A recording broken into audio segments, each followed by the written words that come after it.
Welcome to the George Jarkesy Show. I am so glad that you have joined us today. On today's show, we will educate you, we will inform you, and we will help you make money. Today's the 1,225th day that the United States has operated without a budget.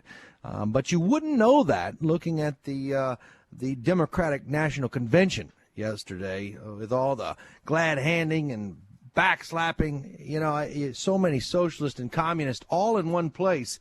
You know, if you looked at that event last night, you would have thought that that the Dow Jones was through the roof, that everybody's IRAs were just, bursting at the seams with cash. You would think that we had very low 3% unemployment. You would think that everybody's driving a new car. And, I don't get it. I really just don't get that event last night. You've got Michelle Obama, who's, anyways, but she did a 25-minute speech. And in that 25-minute speech, she used the word I or me 83 times. Now, that's 3 times a minute. Now, you know these people, right? You've been at school with your kids and one of the parents is talking, or you've been at church on Sunday, having a cup of coffee after, and, I did this and I did that, and, it's mine and me and ours and mine, and it's I did. And the fact is, I couldn't believe that she would get up there for 25 minutes. Now, the interesting thing I thought about the 83 times she used the words I or me, referring to herself, is she said that her political views, now she's the first lady, her political views and those of Barack came from their own experience, a reasonable assessment of policies and facts. Now, I don't know what they're thinking, but the fact is we have a constitution. We have laws. And their job is to enforce them. Their job is to keep our country on track, on that Constitution, headed in a way toward freedom.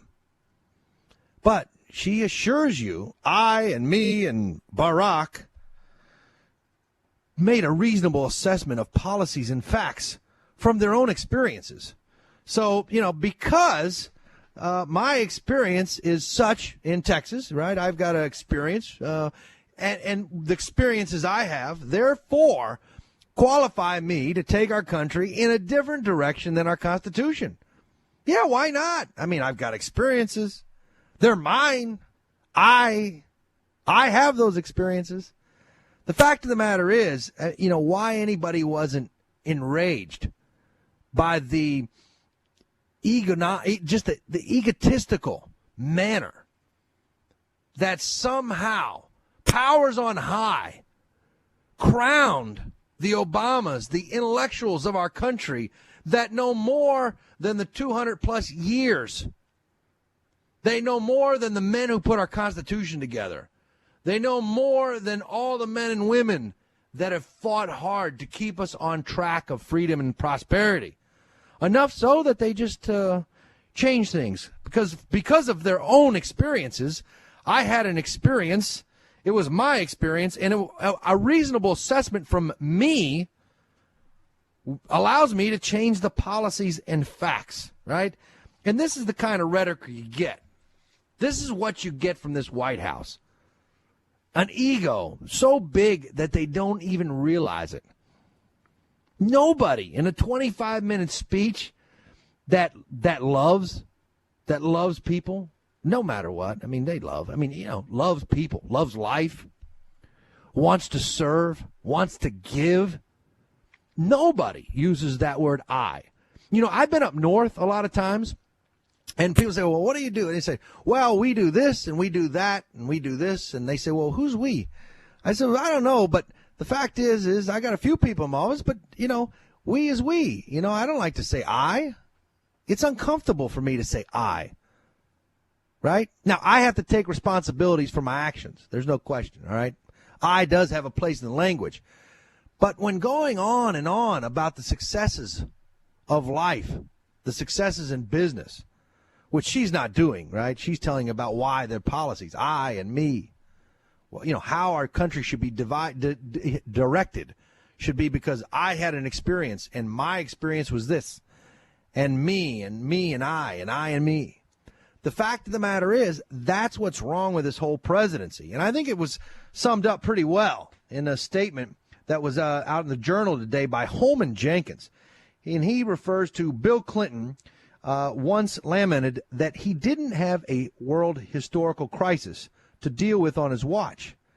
The irony is that President Obama had one and was too busy with his own priorities to notice or to give the country leadership. Tied up with me, ego, I. Faster growth would have done a lot more to advance Obama's professed aims, improve access to health care, jobs, opportunity, other things, if he wouldn't have looked outside and would have focused on things that were outside the White House, serving, right? But, he didn't. I mean, he's the president who's played more golf than any other president before. I mean, that's the fact. I mean, he is, this is what you get from the president, I and me. And that's why he needs to be a one-term president. That's why we need to see this guy to the door. Thank you very much, or very little, depending on how you feel. And let's get to somebody who can get the job done. I'm George Jarkesy. This is the George Jarkesy Show. You can learn everything you need to know at georgejarkesy.com. But do not touch that dial. It could cost you money.